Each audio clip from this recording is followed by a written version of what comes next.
செய்தியாளர் ராஜா இணைகிறார். ராஜா, விபத்து நடந்த இடம் அகமதாபாத், குஜராத் மாநிலத்தில் அமைந்துள்ளது. அங்கே சுகாதார முதன்மை செயலாளர் செய்தியாளர்களை சந்தித்து வருகிறார். அவர் கூறிய முக்கிய தகவல்கள் குறித்து நீங்க சொல்லுங்க.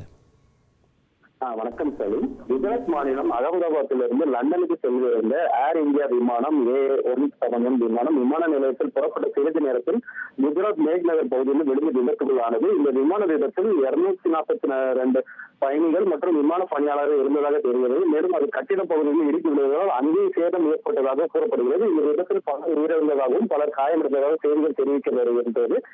இந்த நிலையில் ஒரு முக்கிய செய்தி வெளியாகிறது. அகமதாபாத் விமான விபத்தில் இறந்தவர்களின் உறவினர்களை அடையாளம் காண அவர்களின் DNA மாதிரிகளை சேகரிக்க அகமதாபாத் சிவில் மருத்துவமனை ஏற்பாடுகள் செய்யப்பட்டுள்ளன. மேலும் காயமடைந்த 50 பேர் சிவில் மருத்துவமனையில் சிகிச்சை பெற்று வருகின்றனர். அவர்களின் உடல்நிலை சீராக உள்ளதாக குஜராத் சுகாதார முதன்மை செயலாளர் சற்று முன்பு செய்தியாளர் சந்திப்பில் தெரிவித்திருக்கிறார். சலீம், உங்களுடைய தகவல்களுக்கு நன்றி ராஜா. செய்திகளை உடனுக்குடன் தெரிந்து கொள்ள உடனே சப்ஸ்கிரைப் பண்ணுங்க.